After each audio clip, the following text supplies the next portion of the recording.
A gente sabe que não é necessariamente fácil a gente manter a criança longe da tela, ainda mais hoje em dia, em que a gente trabalha, a gente precisa resolver um monte de coisa em casa, e aí faça o quê com a criança, né? Aí, meu, na hora do desespero, a gente põe a criança na tela e seja o que Deus quiser. Então, assim, se vai fazer isso, pelo menos escolha o desenho, tá bom, mami? Pra quem não me conhece, eu sou a Mari Blecker, fundadora da Jabotilelê, e eu tô aqui pra gente conversar um pouco sobre ciência do desenvolvimento e o dia a dia das famílias. Vamos lá? Tô chegando. Observe o comportamento do seu filho. Observe se ele está aprendendo lições erradas. Então, assim, às vezes o negócio pode até não estimular a criança, mas vai ensinar a criança a fazer coisa errada, cara, que você não quer que ela faça. Então, tipo, vai ensinar a mentir, vai ensinar a dedar as coisas erradas que outros estão fazendo, vai ensinar a omitir informações. Então, assim, escolha, mami. Se o desenho não está hiperestimulando o seu filho, beleza, ótimo, sucesso. Mas pode ser que esses desenhos estejam ensinando comportamentos indesejados para o seu filho, certo? E ele está aprendendo. Porque você lembra que faz parte das descobertas genéricas aqui, que a gente pode, generalizar para as crianças? Exemplos bons são aprendidos e exemplos ruins são aprendidos. Beleza? Então vamos ficar ligado nisso. Outra questão aqui, que eu acho importante. A gente sempre fala de estímulos.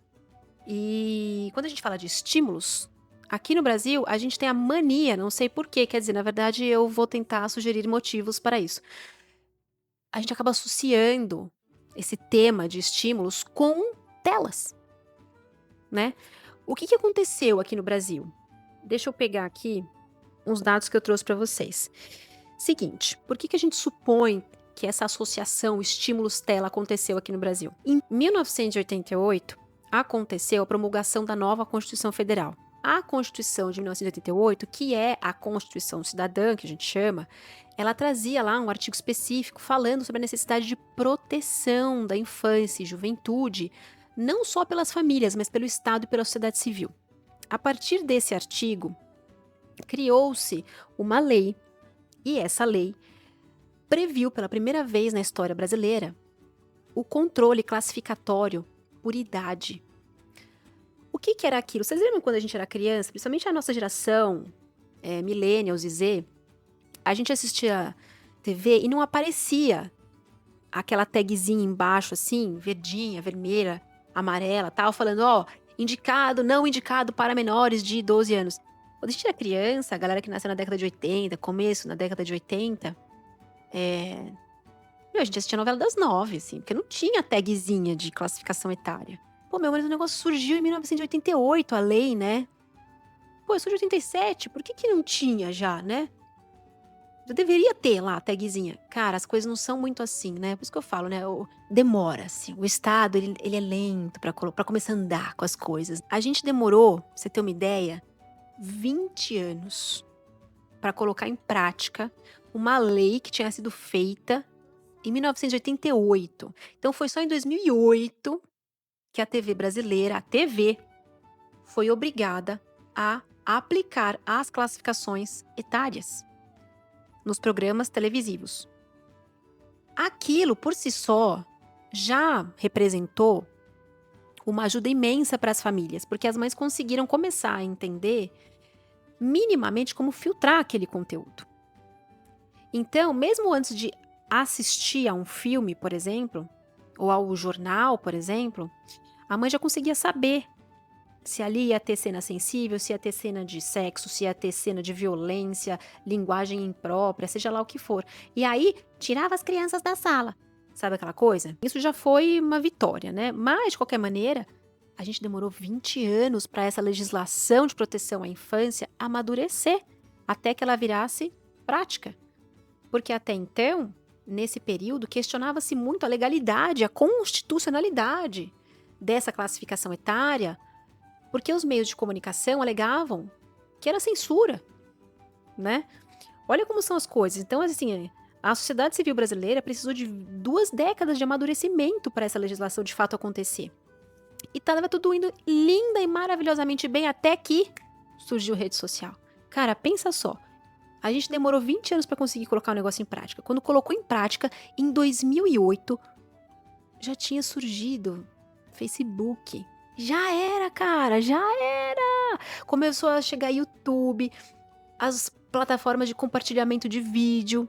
Como é que a gente foi acompanhar a produção de conteúdo infantil nessas plataformas se a gente tinha acabado de conseguir colocar em prática a classificação etária, que é tipo uma proteção mínima, mas assim, minimamente essencial, básica da básica, depois de 20 anos?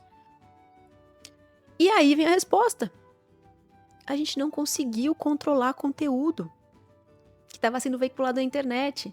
Uma geração, quase que uma geração inteira, ficou completamente à mercê dos conteúdos sendo divulgados na internet. Essa bomba só começou a estourar quando essa criançada que ficou suscetível a esse mundo de lixo que estava sendo produzido, depois que essa galera começou a ficar adolescente, apresentar quadro de depressão, comportamento internalizante, externalizante ruim para ela própria, a discutir, a se perceber pela necessidade de controle disso. E aí as famílias entraram num desespero porque, apesar delas estarem buscando uma solução, é muito difícil você lutar contra um mar inteiro, uma avalanche de coisa que tá passando por cima de você. Nadar contra a maré não é fácil. E as famílias sentem isso porque elas usam hoje a tela como um escape, como uma espécie de babá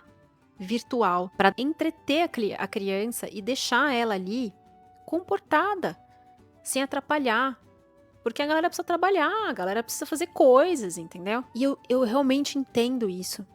A gente enxerga isso aqui na Jabuti, mas a gente também enxerga que esse modelo de uso de tela, ele que foi acontecendo e que foi se moldando ao longo dos últimos anos, até pela nossa necessidade como pais de trabalhar fora, enfim, de trabalhar até em casa, mas enfim, fazer coisas que não necessariamente o cuidado da criança. Tudo isso foi levando a gente para meio que uma sinuca de bico. Então você põe a tela para a criança se comportar, mas aí você não sabe escolher qual que é o estímulo certo que ela precisa receber e aí ela começa a se comportar cada vez pior. E aí você fica alimentando esse ciclo e quando você vê, cara, tá numa bola de neve. E aí na hora que a gente tem que colocar a mão na consciência, a gente é levado automaticamente para outras 3 questões. 1. A gente precisa, eu vou cansar de falar isso pra vocês, vocês vão me ouvir, até vocês ficarem malucas. A gente precisa começar a aprender a selecionar os estímulos que a gente quer que o nosso filho viva. E quando eu falo de estímulos, eu não tô só falando de tela. Quando eu falo estímulo, eu falo isso de maneira geral. O que a gente pode entender como estímulo? Toda mudança de informação externa ou interna que acontece e que é enviada através de estímulos elétricos para o cérebro percebe, processa essa informação e, na grande maioria dos casos, reage a essa informação. Isso é estímulo. O estímulo ele pode ser uma coisa boa, mas se você não souber usar, ele pode ser uma coisa ruim. Então, se você souber mexer com os estímulos, operar os estímulos bons para fazer os estímulos bons chegarem ao seu filho, cara, esses estímulos vão servir de ganchos reais para novas aprendizagens. Mas, se mal operados, muda o comportamento da criança, você tem impacto em desenvolvimento cognitivo, você tem impacto em função executiva. Então, acho que a grande mensagem que eu queria trazer para esse vídeo é: vamos, pelo amor de Deus, selecionar estímulos certos. Eu, aqui na Jabuti, a gente aqui na Jabuti não vai conseguir, pelo menos no atual estágio em que as coisas estão, daqui da nossa empresa, trabalhar para uma produção audiovisual de qualidade, educativa de fato, que tenha um pace, um ritmo mais lento, para dar tempo da criança digerir informação, sem aquilo ficar, hiperestímulo, muito louca.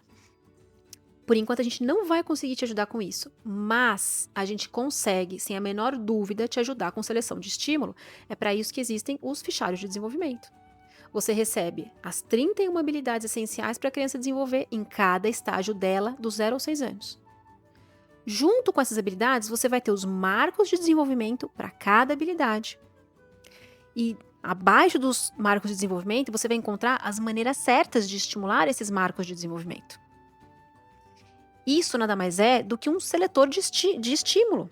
Você vai aprender a filtrar o que você quer que chegue para sua criança, de maneira que isso seja, ou que isso provoque um impacto positivo no desenvolvimento dela e não negativo, beleza? Outra questão a que todo esse Paranauê nos leva é de que, e essa é uma reflexão mais profunda, tá? É de que o uso do tempo dos nossos filhos, ele está sendo transferido para atividades cognitivas que não exigem esforço. Essa eu posso dizer que é uma conclusão genérica, tá? Vários estudos, assim, do mundo inteiro estão percebendo uma migração de comportamento durante as horas de lazer das nossas crianças. Então, se antes elas ficavam brincando, por exemplo, com coisas analógicas ou com coisas sensoriais, iam se encontrar na rua com os coleguinhas, iam descer no playground do prédio e tal. Hoje em dia, essas crianças estão fazendo uma transferência de atividade para atividades no digital. Subiu a quantidade de horas que as crianças estão vivendo no mundo digital, vendo desenho, jogando, enfim, e caiu o número de horas que as crianças estão gastando no tempo dela livre, nos tempos delas livre, com atividades de brincadeira, certo? Então isso é uma conclusão também genérica. Esse que eu acho que é o grande lance e que a gente não pode se furtar a olhar para isso. Todo esse rolê aqui, que é preocupante, de fato é preocupante, e eu acho muito legal que as famílias estejam atentas e que elas estejam engajadas, discutindo isso na internet, eu acho muito legal isso, mas isso não pode tirar a nossa atenção do real motivo pelo qual esse problema de uso excessivo de telas e de dificuldade de escolha de programas audiovisuais de qualidade que a gente está passando hoje. Qual que é esse real motivo do problema? Hoje em dia, as crianças não têm mais espaço em grandes cidades. E o que as famílias fazem? Põe dentro de casa, encaixota, e aí a mãe precisa trabalhar, o que ela faz? Ela dá a tela. Cara, eu super entendo isso. De verdade mesmo. Meu, isso é comportamento humano, cara. A gente precisa trabalhar, precisa fazer as coisas. Vai fazer o quê? Hoje eu vejo que a gente precisa aprender a fazer a infância acontecer, mesmo dentro desse contexto, que é o contexto da infância no século XXI, que é um contexto difícil. Mas esse é o contexto da infância, cara. A gente precisa fazer acontecer a infância aí. Então a gente vai ter que começar a criar rachaduras nesse sistema muito louco que a gente está vivendo. A nossa parentalidade também é uma parentalidade que vai ter que começar a criar rachaduras nesse monte de discurso louco. Por fim, como é que eu quero fechar esse papo pesadão de hoje? Apesar disso tudo, eu sou otimista, porque eu acredito que as famílias estão atentas. Não acho que necessariamente todos estejamos no mesmo pé de igualdade em termos de conhecimento de ferramentas para controlar esses estímulos que as crianças estão recebendo. Mas eu também acho que se a gente atuar nessa esfera de controle de estímulos, esse é um dos caminhos imediatos de se resolver o problema de comportamento e de desenvolvimento infantil, advindos desse excesso de telas, advindos desse excesso de atividade digital que a gente está vivendo hoje em dia. As formas imediatas, aí a gente já vai ter que começar a fazer um belo lobby, vai ter que começar a conversar com essa galera de organização de sociedade civil, vai ter que começar a fazer comunidade para construir um discurso de defesa à infância, de construção de espaços nas grandes cidades, nos condomínios, para que a gente volte a oferecer para essa infância o brincar ao ar livre e o convívio em comunidade, dentro das grandes cidades no século XXI. Fechou, gente? Eu sei que o papo foi